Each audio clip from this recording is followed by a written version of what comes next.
পেনসারা চ্যানেলের পক্ষ থেকে সৌদি আরব থেকে আমি মোহাম্মদ ওসমান ফকির আপনাদের সাথে আছি।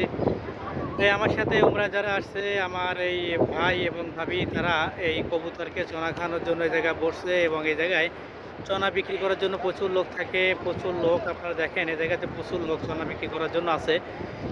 তো এই জায়গায় চনা বিক্রি করে এবং এই যে লোকগুলো আছে সব আফ্রিকান, বাংলাদেশি এবং বাংলাদেশি কিছু ভাইরা ওই সাইডে আছে তারা চনা বিক্রি করে। তো এটা বিক্রি করে আমি এক বাইরে দিয়ে গেলাম যে আপনি এটা কেন বিক্রি করেন, সে বলে এ থেকে আমি লাখ লাখ টাকা কামাইতে পারি। ওই যে তারপরে বললাম স্বাধীনতা বলছে আমার কফিল ভালো না। যাই হোক এগুলোটা উসিলা বা যাই হোক এটা আমার বলার দরকার নেই। যাই হোক আমরা এই জায়গায় চনা খাওয়ানোর জন্য এই জায়গায় করছি এবং এই জায়গায় কবুতরকে চনা খাওয়ানোর জন্য ব্যস্ত আছি, চনা খাওয়াইতেছি। অসংখ্য ধন্যবাদ সবাইকে আমার এই সাথে এই সৌদি আরব ভ্রমণে আপনারা থাকার জন্য। এটা এই যে রোড, এই রোড থেকে মক্কা 5 মিনিটের পথ এবং এই উপরে ফ্লাইওভারের সাইডে এই সাইড মোড়ে বিভিন্ন ধরনের বড় বড় রেস্টুরেন্ট, ফ্লাইওভার। আর এই জায়গা থেকে জিদ্দা রোড অর্থাৎ মদিনা শহর যাওয়ার মেইন রোড এটা। তো এই রোড থেকে দেখেন আমি আপনাদের কবুতর দেখাই কি পরিমাণ কবুতর, কবুতর আর কবুতর একাধারে কবুতর এই ভিতরে বিক্রি করতেছে এই আফ্রিকান মহিলারা বিক্রি করে, বাংলাদেশি মহিলারা বিক্রি করে। আর আমাদের গন্তব্য হচ্ছে এখন বাংলাদেশি হোটেল। বাংলাদেশ হোটেলে যাওয়ার পথে এটা বেশি বাদে আমরা বাংলাদেশি হোটেলে যাইতে চাইতেছি, যে জায়গায় খাবো এই জায়গায় প্রচুর পরিমাণে কবুতর যার কোনো অগণিত, মানুষকে ভয়ও পায় না।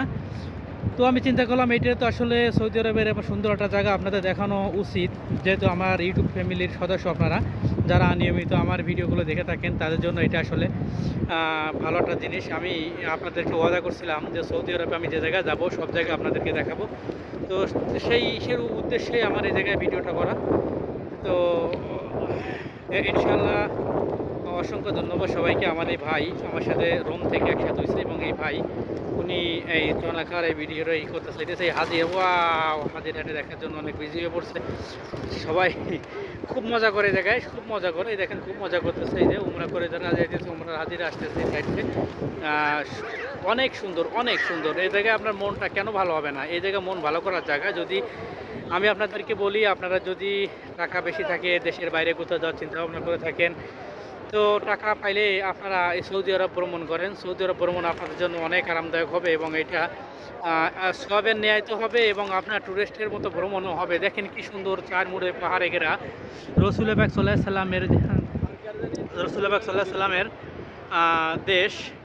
এই জায়গায় সামনে থেকে আমরা যাবেন, এই পাশে এই যে রোডটা আপনারা দেখতেছেন, এই রোডে আপনি কে বলা হয় হিজরতের রোড।